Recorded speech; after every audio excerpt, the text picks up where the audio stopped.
Welcome to Left Undone, Incomplete Investigations. I was sent this audio this morning, and it looks like Annie Cushing had played this on her show yesterday, and the audio is extremely damning to Lori Vallow. She actually confesses in this audio to wanting to murder her brother, Joseph Ryan. I'm borrowing this because it's out there floating on the internet.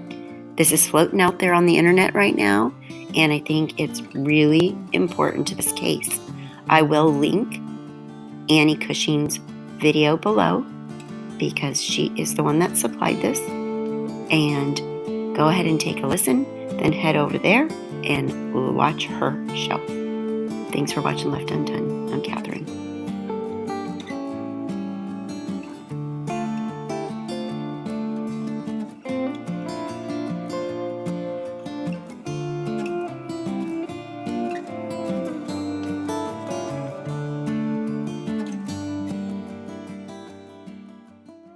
Mission, it's something that I signed up for, so I blame no one but myself for what has happened in my life.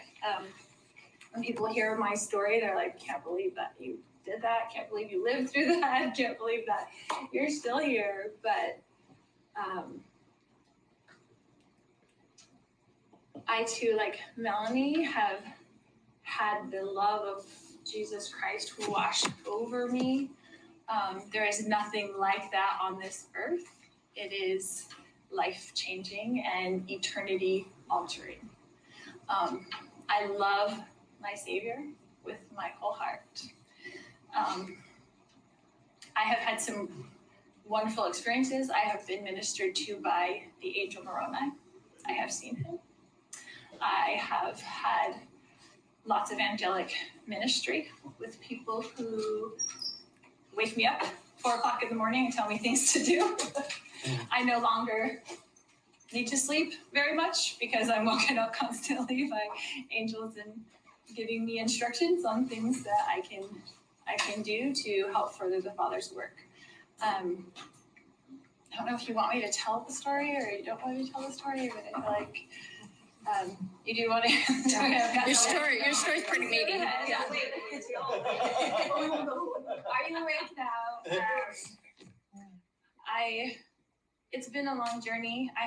There was a point in my life, there's a changing point in your life, right? You're a member of the church your whole life. I always loved the Lord. There was a turning point in my life that turned me to the temple. And this is what I teach everybody. And my change of heart was to the temple. So I had been married to someone who was very awful, who raped my children. And I had divorced him and gotten away from him. And he had joined the church. He spoke in state conference. Everyone thought he was wonderful.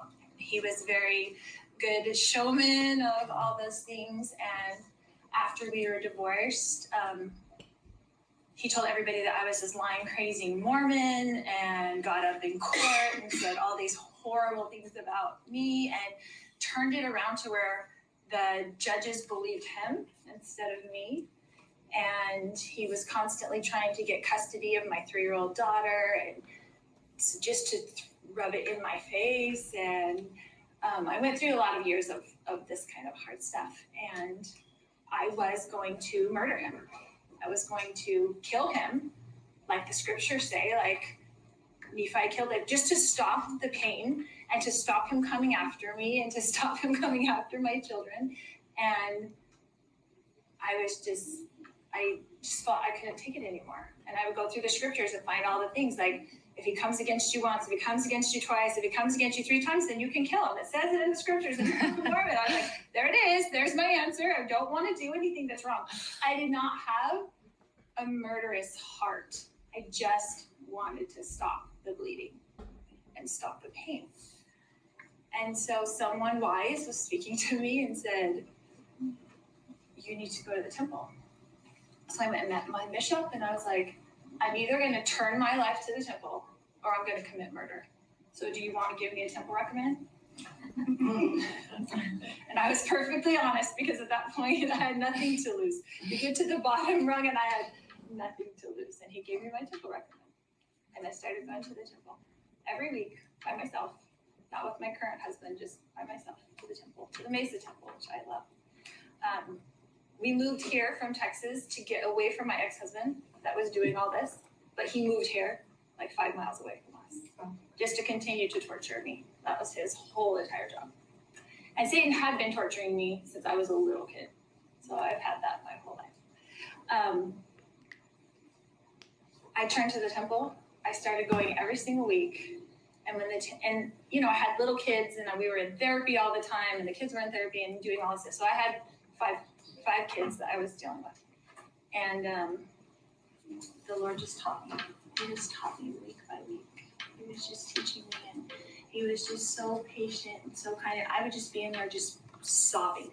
I would just be in there in the celestial room sobbing. And people would come up to me all the time and they're like, "Sister, are you okay?" And I'd be like, "No, I'm not okay." And I'd just keep crying because I didn't want to tell anybody what was going on. I was just having my own pain. And I felt like, so the court told me that if I didn't take my daughter to him and drop her off with him as a 5-year-old every weekend or every other weekend or whatever the schedule was, that they would put me in jail. So I had to go take her to this monster, my little sweet little baby girl, and drop her off. And then I would go to the temple and I would cry and I felt like someone was just stabbing me in the stomach with a knife all the time. I felt physical pain. I felt so much physical pain and emotional pain and mental pain. And in the meantime, I was dealing with a husband and 2 stepkids and my 2 kids, and then waking up screaming in the middle of the night and night sweats and terrors and all the things that go along with everything that happens with that. And so I just turned it all over to the Lord. I'm like, I can't do it. You have to do everything for me. Can't do it. And he did. He does it all. So for years and years, I went to the temple every week. If the temple's going to be closed for 2 weeks for cleaning, I'd go twice the week before and twice the week after. Those were the baby steps that he was leading me to. Once a week at the temple wasn't enough. It wasn't enough at all. And then I started going to the temple every day, every single day. I started doing my current husband's family's work because he's a convert to the church, and started having miraculous experiences with his relatives. Miraculous experience. Once I do it, and I bear this testimony in Sacramento all the time, I'm like, I hate computers. I'm just of the generation, I'm 45. I do not like computers. They're not my friend. I have teenagers and 20-year-olds and they do it. And I sat down one day and told the Lord, I'm going to do family history and I don't know how to do it. So I need angels to come and type in this stuff for me because I don't know how to do it and I don't like the computers. And I went up, I turned it on. I was super frustrated. I couldn't even log in. I was having all kinds of problems. I went upstairs to take a bath. I came back down. 9 names were in my inbox, ready to print, ready to take to the temple. Took them to the temple, did that work. All those people came and visited me at the temple. I felt every one of their spirits. 9 people with the last name White. They were my husband's family from Louisiana. They typed their names in. It was a miracle. They did their own work, and now every day I say, I'm signed in for 2 weeks. Come do the work because I still can't figure it out. I've done about 1,000 names.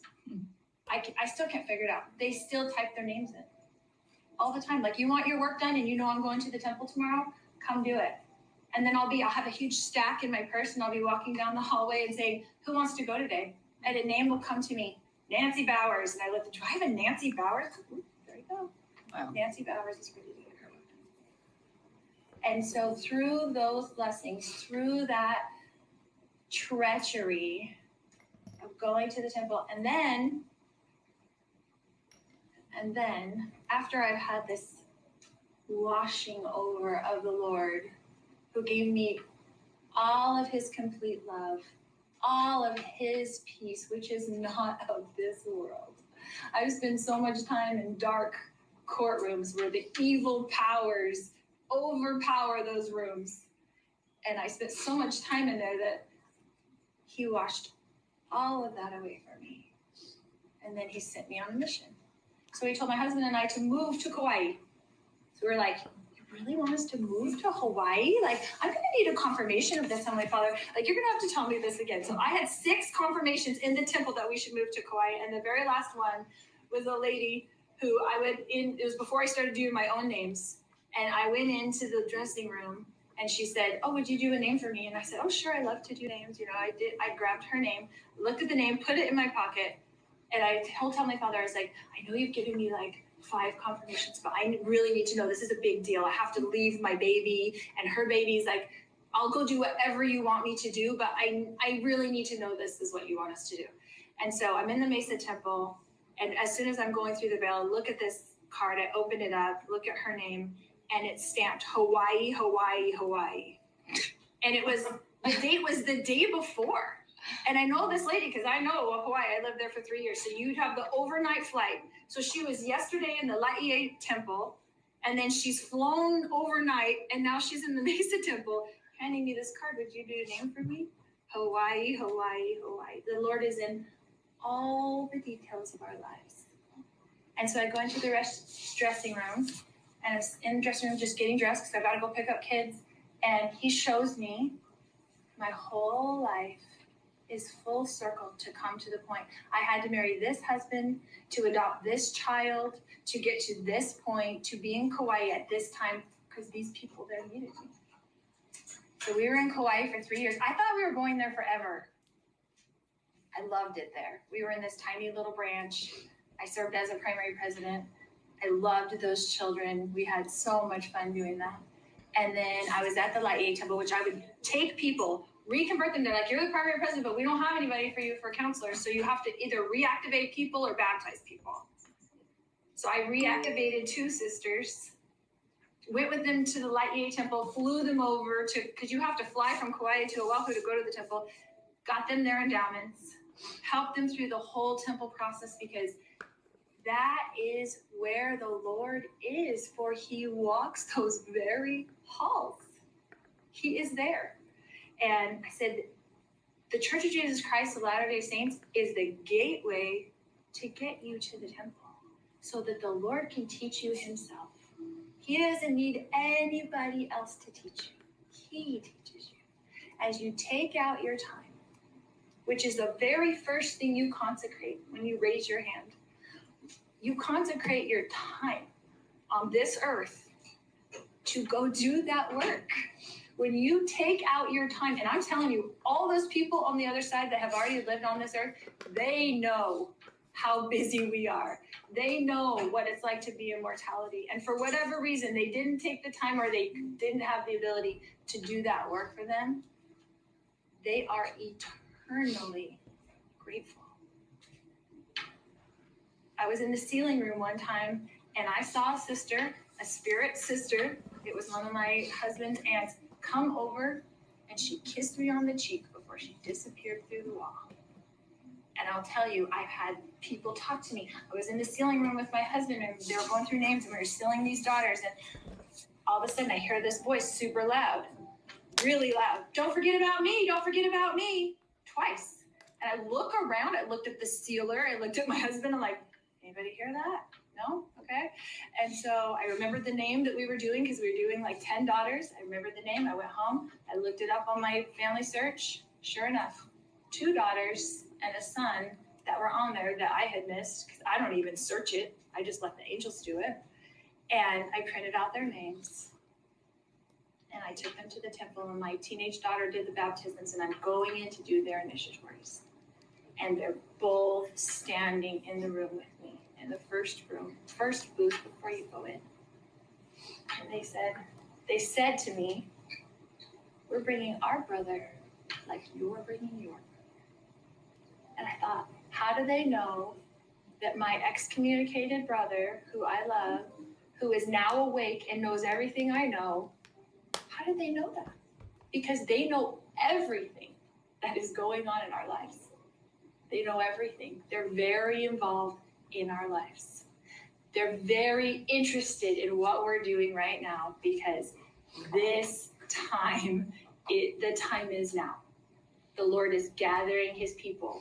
He is calling people to the 144,000. They're already being called. They're already being sent on their missions. They're already going full circle. The time is now. He is coming. He is preparing us. And we promised we would do it. So I was standing there in this moment by myself one time in that first booth going through and doing initiatories. I told the Lord, why would you do this to me? Why?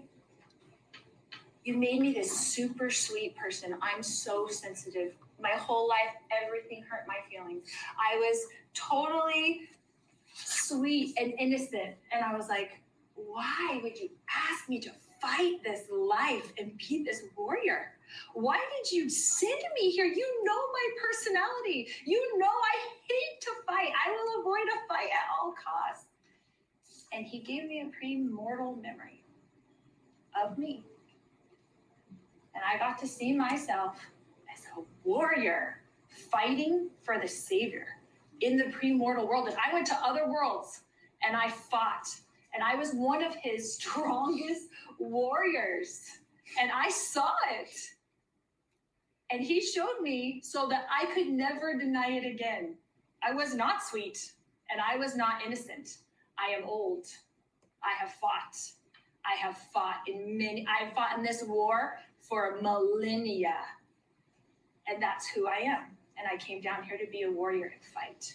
And I only thought that I was sweet and innocent. I am sweet. I am a sweet person. She is sweet. Don't ask my husband, but I am. He says I'm only mean in the mornings.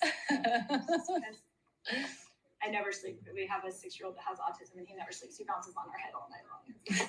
What's up, Mommy? Please wake up. Please wake up.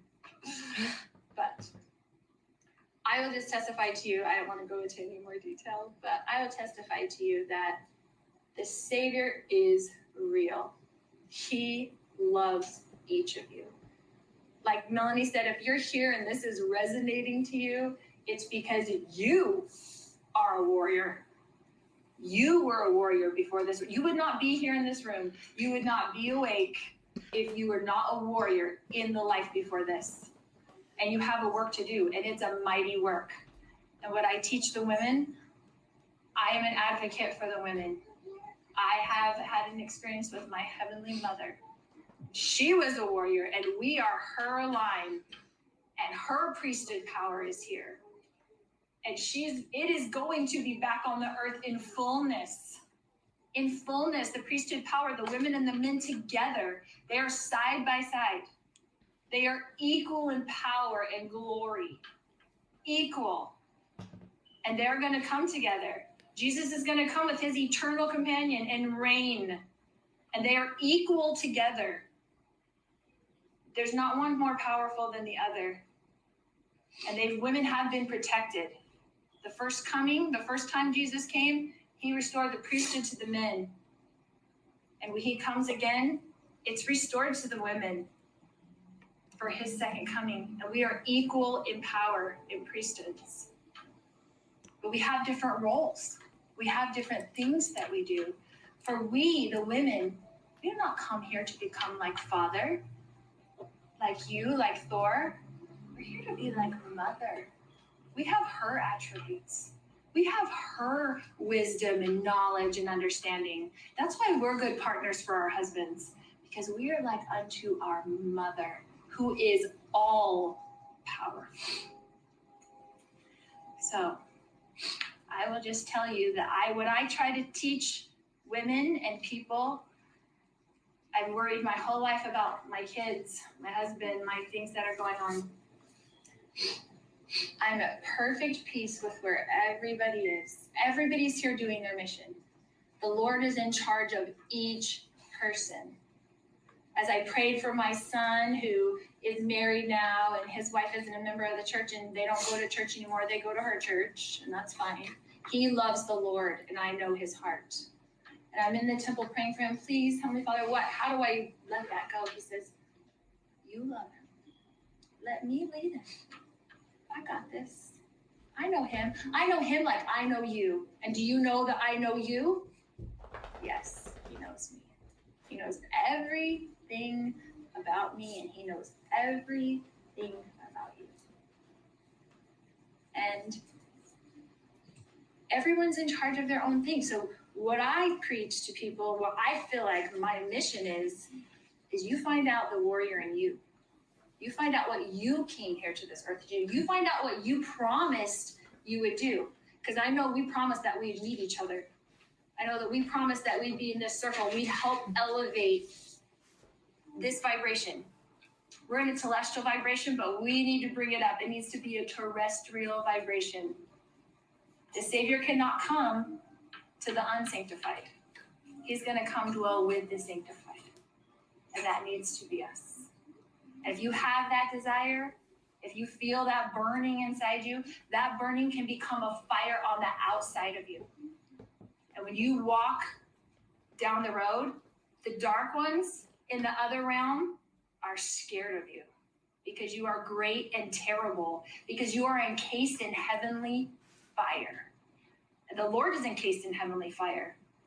And you can be encased in heavenly fire too. I make this suggestion. Go to the temple every day until you're encased in heavenly fire.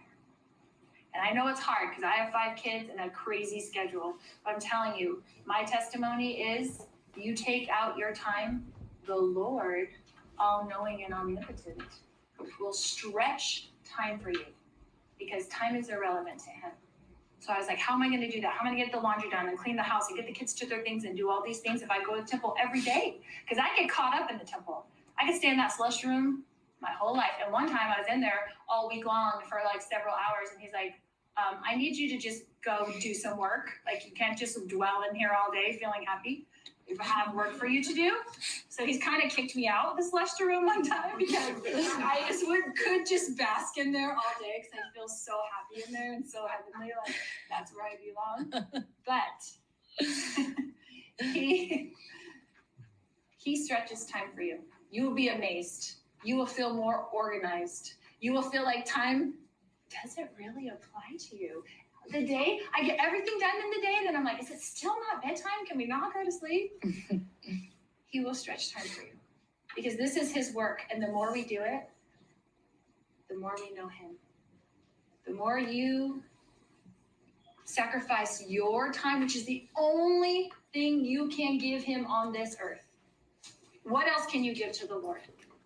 What can you give him? Will. You could give him your will. I love that. And you'd have to. But you can give him your time. And your love. And your love.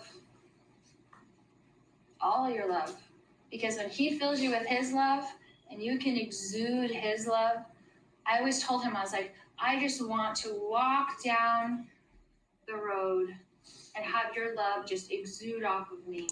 And I want the dark and terrible ones to just depart at the thought of me coming down the road because they're so scary. It's so scary to them. Mm-hmm. That's what I wanted. And that's what he gave me.